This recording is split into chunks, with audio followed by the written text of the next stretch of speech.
ملک کے دیگر شہروں میں غیر قانونی طور پر مقیم افغان مہاجرین کا رضاکارانہ طور پر واپسی کا عمل جاری ہے۔ اعداد و شمار کے مطابق اب تک 68,000 کے قریب غیر قانونی مقیم افغان مہاجر بارڈر کراس کر چکے ہیں۔ یوں غیر قانونی طور پر مقیم افغان مہاجرین کی واپسی کے لیے دی گئی ڈیڈ لائن ختم ہو گئی ہے۔ پشاور سمیت ملک کے دیگر صوبوں میں مقیم افغان مہاجرین کن راستوں سے اپنے وطن واپس جائیں گے، کہاں کہاں ان کے لیے انٹری پوائنٹ قائم کیے گئے ہیں، اس حوالے سے S S P operation Kashif Aftab Abbasi کا کیا کہنا تھا، آئیے سنتے ہیں۔ کہ آج رات 12 بجے تک کی ڈیڈ لائن ہے، اور ڈیڈ لائن کے بعد گورنمنٹ کی پالیسی یہ ہے کہ جو بھی ڈسٹرکٹ ایڈمنسٹریشن کے ساتھ مل کے اور اس حوالے سے جو بھی یہاں پر اس طرح کے غیر قانونی طور پہ مقیم افغان باشندے ہیں، ان کو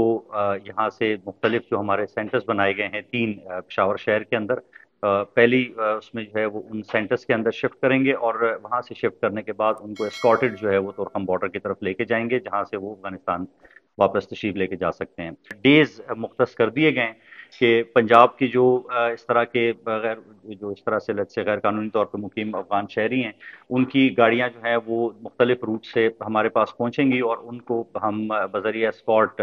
خیبر پولیس کے حوالے کریں گے، اور خیبر پولیس ان کو اسکارٹ کر کے تورخم بارڈر تک لے کے جائے گی۔ اسی طرح سے سندھ کا بھی ہے، جی بی کا بھی ہے، تو مطلب دیگر صوبوں سے آنے والے جو بیسیکلی افغان باشندے ہیں، ان کا ایک علیحدہ بیسیکلی ایس او پی بنا دی گئی ہے۔ اس پہ ہمارے جو انٹری پوائنٹس ہیں، ارباب ٹاپو کہہ لیں، انڈس ہائی وے پہ، اور اسی کے ساتھ ساتھ ٹول پلازا کے اوپر اور جی ٹی روڈ کے اوپر، تینوں جگہوں پہ ہمارے جو کنسرن پولیس اسٹیشنز ہیں اور جو کنسرن ایس پی صاحبان ہیں، ان کو احکامات دے دیے گئے ہیں، اور خصوصی ٹیمیں جو ہیں اور اسکواڈس وہاں پہ جو ہے وہ اویلیبل کر دیے جائیں گے۔ تو جب وہاں سے کوئی اس طرح کے ڈیلیگیشنز یا اس طرح کے جو کانوائے ہیں وہ آئیں گے، تو ان کو اسکارٹ کر کے ہم پشاور کی جورسڈکشن کلیئر کرائیں گے ان کو۔ اور جو پشاور میں مقیم لوگ ہیں، ان کے حوالے سے ایک مربوط پلان جو ہے وہ ترتیب دے دیا گیا ہے، اور اس کے تحت جیسے ہی آرڈر ملے گا تو پھر ان لوکیلٹیز میں جا کے، اور جو لوگ یہاں پر لیٹس سے غیر قانونی طور پہ مقیم ہوں گے، جو فیملیز ہیں، ان کو پھر ہم یہاں سے واپسی کے لیے جو ہے وہ روانہ کریں گے۔ جن کے پاس ڈاکیومنٹس ہیں، چاہے وہ افغان سٹیزن شپ کارڈ ہے جو کہ ایشوڈ ہے اور U N H C R اور افغان کمشنریٹ کے تھرو ہے،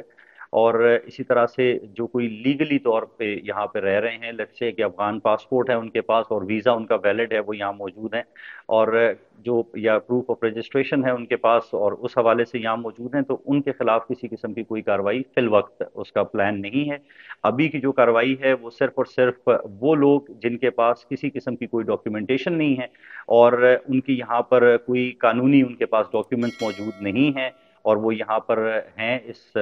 ملک میں، ان کے لیے یہ ساری کارروائی ہے، اور ان کو روانہ کریں گے انشاءاللہ۔